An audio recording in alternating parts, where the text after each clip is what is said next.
नमस्कार, मी धनंजय सानप द ॲग्रोवन शोमध्ये तुमचं स्वागत। दुष्काळाची भीती, कमी पावसाचा अंदाज आणि लाखो शेतकऱ्यांची पीक विम्याकडून असलेली अपेक्षा, पण अशा परिस्थितीतही राज्य सरकारनं पीक विमा योजनेतील महत्त्वाचे ट्रिगर पुन्हा लागू करण्यास नकार दिलाय।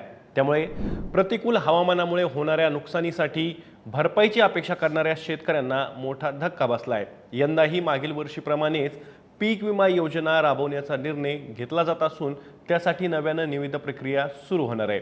नेमका काय आहे सरकारचा निर्णय आणि शेतकऱ्यांवर त्याचा काय परिणाम होणार आहे, त्यासोबतच शेतकऱ्यांना पीक विमा मिळणार आहे का या पुढच्या हंगामामध्ये, शेतकऱ्यांना यंदाही विम्याचं कवच मिळणारच नाही का, सगळं काही जाणून घेणार आहोत या व्हिडिओमधून। त्यामुळे तुम्ही व्हिडिओ शेवटपर्यंत नक्की बघा।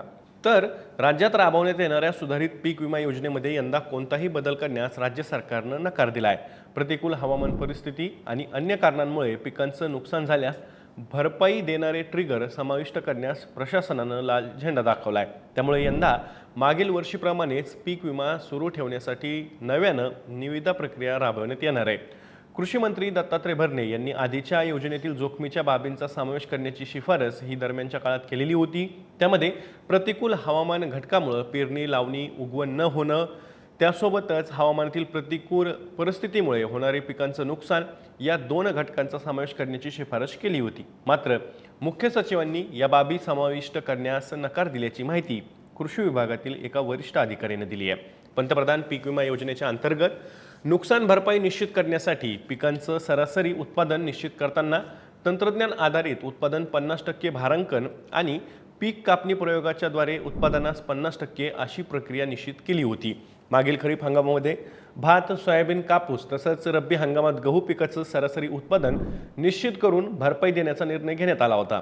ही योजना 12 कंपन्यांच्या मार्फत राज्यातील जिल्ह्यांसाठी 80-110 म्हणजेच Beed pattern, cup and cap या मॉडेलनुसार राबवण्यात आलेली होती। विमा कंपन्यांचं एका हंगामामध्ये जिल्हा समूहातील एकूण जमा विमा हप्ता रकमेच्या 110% किंवा एकूण जमा विमा हप्ता रकमेवरती वन कॉस्ट म्हणजेच पीक नुकसान प्रमाणाच्या 110% यापैकी जी रक्कम जास्त असेल त्याचं दायित्व या कंपन्यांवरती होतं।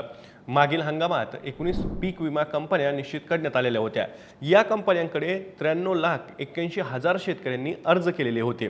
यासाठी 59,59,000 हेक्टर जमीन विमा संरक्षित करण्यात आलेली होती। यासाठी 31,985 कोटी 35 लाख रुपयांची विमा संरक्षित रक्कम निश्चित करण्यात आलेली होती।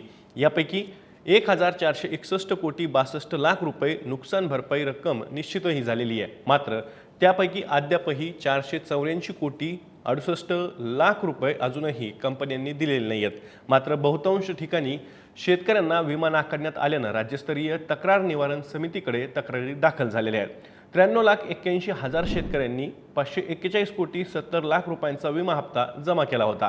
तर राज्य सरकार आणि केंद्र सरकारनं प्रत्येकी 933 कोटी 11 लाख रुपयांचा हप्ता या विमा कंपन्यांकडे भरला होता। असा एकूण 2,407 कोटी 92 लाख रुपयांचा विमा हप्ता भरण्यात आला होता। त्यामुळे हप्त्यापोटी भरलेली रक्कम आणि निश्चित केलेली भरपाई यामध्ये 946 कोटी 3 लाख रुपयांचा फरक आहे। त्यानुसार 20% याप्रमाणे 189 कोटी 2 लाख रुपयांचा विमा कंपन्यांचा नफा झालेला आहे।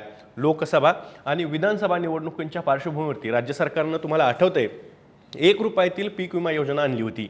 या योजनेमध्ये मोठा भ्रष्टाचार झाल्याचं समोर आल्यानंतर ही योजना राज्य सरकारनं तातडीनं बंद केली। 1,72 लाख शेतकऱ्यांनी या योजनेमध्ये त्यावेळी सहभाग घेतलेला होता। मात्र सरकारी जमिनी, देवस्थान जमिनी आणि पीक नसलेल्या जमिनीवरही विमा काढल्याची प्रकरणं समोर आलेली होती आणि त्यामुळेच कृषी विभागानं ही योजना बंद करण्याची शिफारस केली आणि पूर्वीप्रमाणे सुधारित पीक विमा योजना सुरू करावी अशी शिफारस केल्यानंतर यंदाच्या हंगामामध्ये ती राबवण्यात आली होती। या योजनेमध्ये प्रतिकूल हवामान घटकामुळे पेरणी, लावणी, हवामानातील प्रतिकूल परिस्थितीमुळे पिकांचं होणारं नुकसान, स्थानिक नैसर्गिक आपत्ती आणि काढणी पश्चात नुकसान असे 4 ट्रिगर काढून टाकण्यात आलेले होते। केवळ तंत्रज्ञान आणि पीक कापणी प्रयोग आधारित पीक विमा देण्याचं निश्चित करण्यात आलेलं होतं। एल निनोच्या पार्श्वभूमीवरती सध्या राज्यातील शेतकऱ्यांसमोर यंदा राज्याच्या खरीप हंगामावरती सुद्धा एल निनोचं सावट आहे। पश्चिम विदर्भ, मराठवाडा आणि उत्तर महाराष्ट्रातील काही जिल्ह्यांमध्ये प्रखर दुष्काळ पडण्याची चिन्ह आहेत।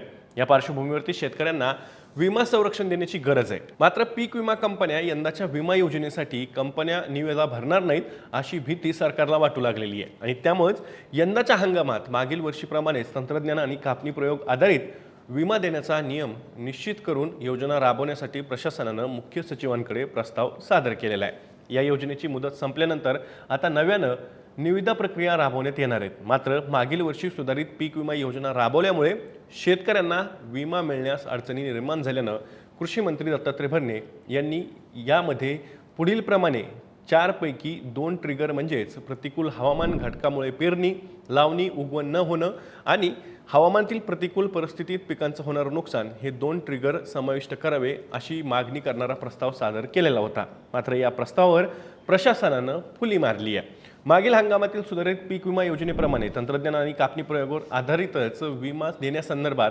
प्रस्ताव सादर झालेला असून पुढील मंत्रिमंडळ बैठकीत तो सादर होण्याची शक्यता आहे आणि त्यानंतर निविदा प्रक्रिया राबवण्यात येणार आहेत। एकूणच काय तर कमी पावसाच्या अंदाजाच्या पार्श्वभूमीवरती शेतकऱ्यांना अधिक सुरक्षा देण्याची संधी प्रशासनानं दवडल्याची या निमित्तानं चर्चा सुरू झालेली आहे। यंदाही मागील वर्षीच्या नियमानुसारच पीक विमा योजना राबवली जाणार असल्यानं लाखो शेतकऱ्यांचं लक्ष आता मान्सून हंगामामध्ये किती पाऊस पडतो आणि त्यासोबतच नुकसान झालं कमी पावसामुळं, अवर्षण निर्माण झालं किंवा दुष्काळ पडला तर विमा कंपन्यांच्या पुढील भूमिका नेमका काय असतील याकडेही शेतकऱ्यांचं लक्ष लागलेलं आहे। एकूणच काय राज्य सरकारनं पुन्हा एकदा शेतकऱ्यांना जे काही विम्याचं कवच भरभक्कम द्यायला हवं होतं ते न देता फाटकं कवच शेतकऱ्यांच्या हातात दिलंय आणि त्यामुळं आता या पुढच्या काळात म्हणजेच कमी पावसाची शक्यता लक्षात घेता शेतकऱ्यांची एकूणच धास्ती वाढलेली आहे। शेतकऱ्यांनी नुकसान झालं तर कुठं दाद मागायची आणि पीक विम्याचं जे काही संरक्षण आहे ते तरी आता शेतकऱ्यांना मिळणार का या सगळ्यातनं हा प्रश्न निर्माण झालेला आहे। तुमची प्रतिक्रिया काय आहे? राज्य सरकारनं या ट्रिगर असलेल्या म्हणजे ज्यामधून शेतकऱ्यांना नुकसान भरपाईची एक हमी मिळते ती ट्रिगर लागू करायला हवी आहेत का? प्रतिक्रिया कमेंटमध्ये सांगा। मी या माहितीसोबत तुर्तास इथेच थांबतोय। मी दररोज संध्याकाळी 6 वाजता ॲग्रोवनच्या यूट्यूब चॅनलवर शेती आणि शेतकऱ्यांच्या हिताचे मुद्दे घेऊन असतो, त्यामुळे तुम्ही अजूनही ॲग्रोवनच्या यूट्यूब चॅनलला सबस्क्राईब केलं नसेल तर लगेचच सबस्क्राईब करा। व्हिडिओ जास्तीत जास्त शेतकऱ्यांपर्यंत पाठवण्यासाठी व्हिडिओला लाईक आणि शेअर नक्की करा।